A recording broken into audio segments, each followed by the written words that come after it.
We don't need no stinking timers. That's what this is for. Hi guys, this is Connie. We're gonna go ahead and get into, I think this is the last chapter of part 1 of 8 Keys. It's chapter 8. Sweet! Being 12 is, unfortunately, just like being 11. The curling ribbons from Aunt Bessie's present were still tangled in my hair. My neck hurt, and my eyes felt funny because everything seemed all green. The light had been on all night. It was morning. My birthday was over. I wrapped a sweatshirt blanket around me and stumbled to the kitchen. Morning, Cupcake. Aunt Bessie hugged me hard, pressing my head into her chest. Your breakfast is ready. On the table was a plate with an enormous slice of birthday cake and a tall glass of milk. Thanks. I started to eat. The cake tasted so good for breakfast. Will you be ready to go in 20 minutes? Only then did I realize I didn't do any of my homework. Why not? You knew you were having a party. You should have done it right after school. I thought there would be time after everyone left. You really should have done it before. Do you need some sort of note? I shook my head. The teachers don't care if it's your birthday. That kind of thing is for first graders. Just then, Ava started crying. Aunt Bessie bustled off. I pulled the half-flattened ribbons out of my hair and left them on the table.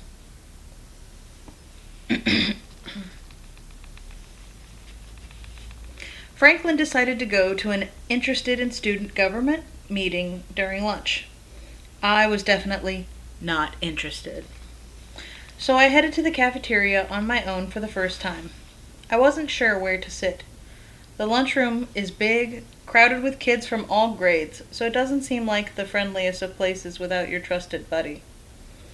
One girl was sitting by herself. She looked small enough to be a 6th grader. Maybe she'd be really neat and we could be friends. Hi, can I sit here? The girl thought for a moment. Where's that weird boy you're always with? Would he have to come too? No, I said, stunned. And never mind. I continued to wander the tables until I spotted Caroline eating alone. Just knowing her name made her seem comfortingly familiar. I sat diagonal from her, returned her smile, and took out my pulverized PB&J and bruised apple. I was just opening my mouth to take a bite when someone announced in my ear, "Move it, scab picker!" Amanda was standing there, surrounded as usual by sidekicks. I shut my mouth, missing the sandwich. I didn't want to find out what she'd say next if I stuck around, but I didn't want to give in entirely. I slid my lunch to the last spot at the table and bumped down the seats. When I picked up my sandwich, Amanda hollered, I said move it, scabular. We don't want you at our table. My throat felt like I was choking. I am not a crier. I could count on one hand the number of times I remembered crying. But it seemed that if I'd opened my mouth, I might start to cry right there in the lunchroom. That would have been worse than scabby legs or bandaged hands. I put my sandwich in my bag and moved 3 tables over near some kids I didn't know. Maybe they didn't know I was a loser. They didn't even look at me. I finished my homework, Franklin announced when he showed up in my room that afternoon. Good for you, Dorcas, I said. I didn't even start. I'd been lying in my bed staring at the ceiling. Want to play knights? I looked at the smooth, white patches of skin on my healed legs. I thought about lunch, about how those scabs were going to stick with me forever now, about how there'd been another silly-looking injury the very next week. Maybe there was a tiny chance that people would forget if I was more careful. No. Oh, okay, Franklin said. What do you want to do? We could play robbers, or tag, or... I don't want to play, I said. I added in a whisper. I don't want to play ever again. Wow, everything's turning on. Let's shut that all off for now. Why not? We're too old. Since when? I don't remember any rules about that. Well, there are. I just don't want to anymore. Want to do something else then? Not really. Franklin crouched down and started tracing marks with his fingers along the floorboards. About 10 minutes later, he finally said, "How many floorboards do you think there are?" "I don't know." "We could probably figure it out." "Oh, I know. I totally forgot. I'll be back in a few minutes." He must have gone all the way home because 20 minutes later he returned with a cardboard box. Its contents made a shifting sound. "A puzzle. 1,000 pieces. I haven't even opened it." Was a puzzle a cool thing to do? Well, I was pretty sure no telltale injuries could happen from working on it. It was nice of Franklin to think of something like that. We went to work on the dining room table. The puzzle was of a space shuttle orbiting Earth. Franklin, of course, had a systematic plan. First, we'll separate things into 4 piles: edges, black space pieces, white shuttle pieces, and blue-green Earth pieces. We dumped the pieces out and started sorting. For some reason, I couldn't help sliding separated pieces back into the big pile when Franklin wasn't looking. In the morning, I hadn't touched my homework. I hadn't studied for the math test, or researched for my language arts author's life report, or answered the social studies questions. I figured Franklin could help, but I couldn't listen to more than a minute of his advice for the math test on the bus ride. Then you isolate the variable using inverse operations. Speak English, Dorkwad. That is English. What's the matter? You're half asleep. I had weird dreams all night. What did you dream about? Going to school and no one could see me. Being at home and no one could see me. I've never had dreams like that. When Franklin has bad dreams, they must be about living in a world without things to measure with. When we got to school, Amanda squashed my lunch. I got zeros on most of my homework. I was pretty sure I failed the math test. The worst thing happened between 6th and 7th periods. I stopped at Franklin's locker with him, and when he opened a bunch of Star Wars action figures tumbled all over the floor. A boy named Jason picked up Chewbacca and pretended that he was attacking his friend. Then he threw Chewbacca at Franklin, who was kneeling to collect his toys. Jason and other kids laughed. "I didn't know we had kindergarten in this building." I glared at Jason. He lifted his hands in the air and said, "He's your friend." Despite all that, Franklin decided to keep Chewbacca sticking out of his pocket.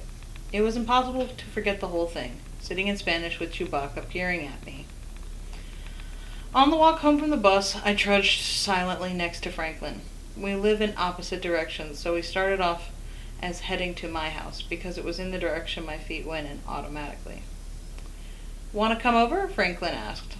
"I got new movies about the Apollo space missions." "No, thanks." "You're no fun anymore." "You're a baby. You don't understand." I threw insults at Franklin all the time these days, but this one came out differently. I spoke softly, barely above a whisper, in a voice that said what I meant. For the first time, he looked hurt. "Fine, I'll learn about the space program by myself." "I don't care about the space program," I yelled. "And you obviously don't care about me, so go home and watch your stupid movies." Franklin stared at me like I had hit him. Then he held back the water in his eyes, turned around, and headed home. I stormed to my house. This was all Franklin's fault.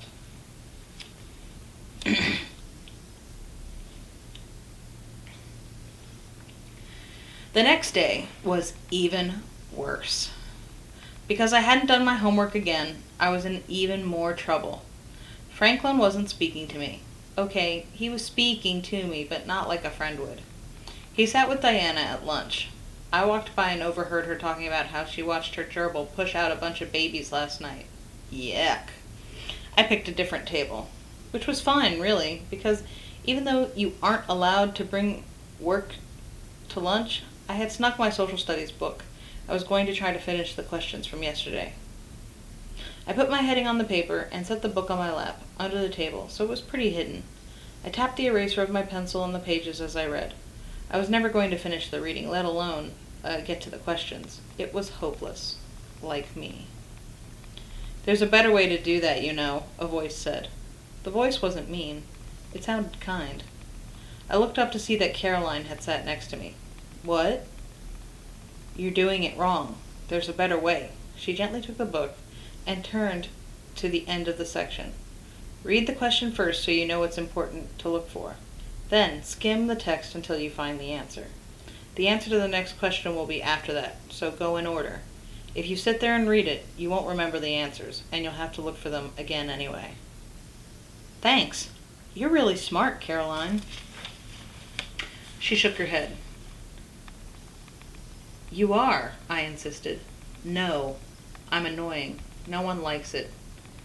She meant her stupid friends didn't like it. "No, it's good to be smart." "Sometimes I wish I weren't." Caroline was quiet, chewing her bologna and cheese sandwich while I wrote down the answer to question 1. "Are you okay?" she asked when I was done. "What do you mean? You seem, I don't know, upset or something? And you aren't with Franklin." "Yeah, I have a lot going on," I said. "What on earth could you have going on? Play dates?" Amanda was standing across the table from us. Caroline and I just sat. I don't think Amanda expected us to answer her. "Oh, what on earth could you have going on? Play dates?" Amanda was standing across the table from us. Caroline and I just sat. I don't think Amanda expected us to answer her. She looked at Caroline. "Brennan invited us to sit with his friends. You're coming?" Caroline shrugged. "I'll see you later, Elise, okay? You need to finish that anyway." "Bye," I said. "Why are you talking to her?" Amanda asked as they walked away. Caroline didn't respond. She was so different from Amanda. How had they become friends in the first place? I finished most of the questions, so I'd be able to hand in something, but I didn't have time to eat. Not that pulverized peanut butter and jelly is that appetizing.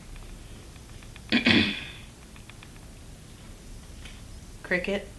Uncle Hugh pushed open the door to my room. I had my science book open, and I was staring at my long list of late homework. I would never finish it. "It's time for another soda." I followed him to the kitchen, where he had drinks ready. I opened mine. "One of your teachers called." "Oh, goody." I couldn't meet his eye.